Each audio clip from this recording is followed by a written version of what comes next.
Hey, it's Cobra here at MaddenGuides.com, and for this Madden 22 Defensive Plays video breakdown, want to take a look at inside and outside pressure while dropping 7 defenders in pass coverage.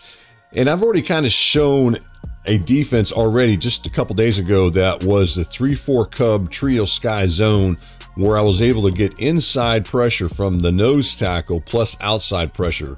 So with this defense I'm about to show, this is going to be the man version of that particular defense. And here's the defense that we're going to run this from. It's going to be out of the 3-4 Cub, and the name of the play is called Sting Pinch. This one features 3 defensive linemen, 4 linebackers, 4 defensive backs. Coverage type is man. The coverage shell is coverage 0. The blitz type is man blitz. The gap pressure is B and C. The pass rushers are 6 and the pass defenders are 5. Now, I have shown a few blitz setups already from this particular defense, but this one's a little bit more different because, again, we're going to end up getting some inside pressure coming from that nose tackle. So that's the key difference from some of the other setups that I've shown from the 3-4 Cub Sting Pinch. Here is a list of the defensive playbooks that you'll find the 3-4 Cub Sting Pinch out of. And as you can see, there are 8 playbooks. And the playbook that I'm going to use for this video breakdown is the one that I use the most, which is the Dolphins. Before getting into the blitz setup, I want to go ahead and show you the one substitution that I'm going to make for this. And that's going to go ahead and be Basham here. He's going to be the nose tackle that I want to move him into that position. Now keep in mind, he's an 82 speed. Obviously, the faster the defensive lineman that's lined up at the nose tackle, the better chance that you're going to have with this working. So again, look for somebody who's got some speed and make sure you put him at the nose tackle position. Now that I made the one substitution, let's go ahead and get right on into the setup with the 3-4 Cub Sting Pinch. So we're going to call that. And then on the offensive side of things, we're going to call the gun bunch spacing switch. All 5 receivers are going out. So let's go ahead and show you how to set this up real quick. So the first thing you're going to do is go ahead and call base align and then show blitz. As you'll notice, the one thing with this particular defensive setup that you're going to have the nose tackle now lined off the line of scrimmage, much like the Trio Sky. The next thing you want to do is you're going to go ahead and put this right into a vertical hook. Switch over to this guy right here, which is going to be the right outside linebacker. I'm going to go ahead and put him into, QB spy, but you can put him in whatever you want. I prefer to go ahead and put him in QB spy. And then I'm going to go ahead and take control of the right end again and go ahead and move him 1 notch to the left. Now that's the one major difference there, is that I didn't have to move him in the Trio Sky Zone, whereas here I feel like you do need to move him and make this work a little bit better. And then the last step is to go ahead and call QB contain. So with that said, you can go ahead and look at it here. You're going to see that we have these 4 defenders. As you look at it, these 4 defenders right here are the 4 pass rushers that we have coming after the quarterback. All right, now with that, let's go ahead and run this. Now I will tell you this before I actually run it. This setup I don't feel is quite as effective, even though it's very similar to the Trio Sky Zone. For some reason, I don't think it works quite as well. But let's go ahead and run it and see what kind of results we get with it. And there we end up getting that A-gap pressure. Now you're just hoping that that guy can fight. If he gets caught up with the right guard, or excuse me, the left guard, then you're just hoping that he can fight through it. Let's go ahead and do the same thing again with the setup. Go ahead and call QB contain. Go ahead and put Gregory or the right end to a vertical hook. Put this guy in that position right there into a QB spy. Don't forget to slide him over 1 notch once you come back and take control of him. So let's go ahead and run the same thing here. And you're just hoping you get that inside pressure. So that's it right there as far as the setup. Pretty easy to do. I'm not going to say it's the most consistent, because it's not. It's not as consistent in my opinion as the Trio Sky, but it's certainly something you can run. So let's go ahead and do it one more time right there. As you see, I'm just kind of going through the thing as I'm talking to you guys as far as the setup. And right there, I'm going to switch back over. This time I'm not going to move him to the outside. I'll just go ahead and allow him to stay right where he's at, Gregory. Now, if you look at it, he's in between the left guard and left tackle. But the idea is kind of the same setup here. I just don't feel like it quite works as well. That's the reason I say to go ahead and move him 1 notch over to the left. So one more time, we'll do this real quick here with the setup, just so you guys can see how easy it is to set up. And then we'll slide him over this time. So there it is. There's your setup. See what kind of pressure that we get here. And right there, we get that inside pressure. So that's really it as far as the setup, as far as with this defense. Now we'll go ahead and look at a couple other things you can do here as far as modifications.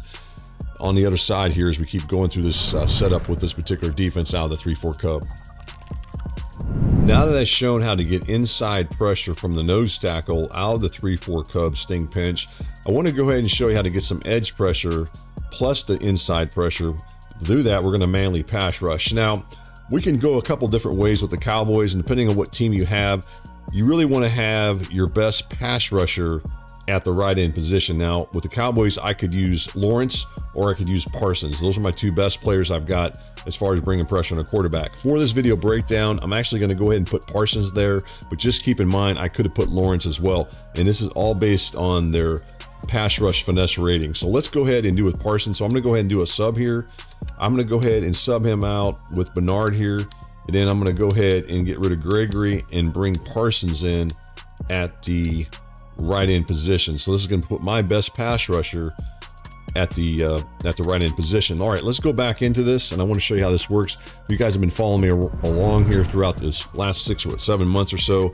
I've been showing you how to do the manual pass rush, so this is very similar. You guys should be pretty adept to this as you guys have seen some of those videos. So let's go ahead and do the setup here.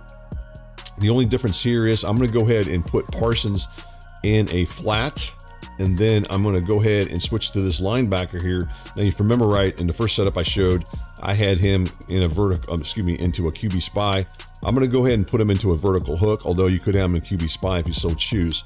So then we just need to switch back. Now, the one thing we don't have to do here, because we're going to manually pass rush, we do not have to slide the right end over 1 notch to the left. We can just allow him to stay right where he's at, so there's no manual movement. And then, as you guys know with this, what I like to do as far as the manual pass rush is I like to work my way to the outside here and then go after the quarterback. Now, if everything works out well, we should be getting pressure coming there, and then we also should get some pressure coming up the gut from the nose tackle. So let's go ahead and run this, and then we'll see what happens here. And right there, I just kind of actually got blocked, unfortunately. So after I showed you all that, I didn't even get the pressure, but that's how you would do it. Let's go ahead and do that same setup there. And this is how easy this one is. There you go. It's the same setup as I've been showing here. And then let's see if we can get that pressure this time. And there it comes off the edge. And then we come up the off the edge, and plus we get the inside pressure there. So that's it as far as the setup. That's something else you can do with this as far as bringing pressure on the quarterback. It's just a matter of if you so choose to go this route. Now, I will say something else as you look at this. One of the other things I could have done is I could have, went ahead and moved Lawrence over to the right end position, and then I could have actually moved Parsons to the left outside linebacker position. And then possibly if I did this with Lawrence coming off the edge here, say that Lawrence was lined up here and then Parsons was lined up over here, then there's a good chance with that setup that I could get pressure coming here, here, and as well up here. So that's something else you guys consider. I'm not going to go ahead and do that for the video breakdown, but just know that's another thing that you could do as far as bringing pressure on a quarterback. So hopefully this is another setup that you guys can run from the 3-4 Cub. That's very similar to the Trio Sky Zone. This one's called Sting Pinch. Obviously, it's the man version of it. I will say this, as I've already mentioned, this one is not as effective as the Trio Sky Zone. And I cannot promise you that you're always going to get pressure, but it's certainly something you can scheme around with the Trio Sky Zone if you're looking for a man defense that's going to bring that same pressure, just not quite as effective.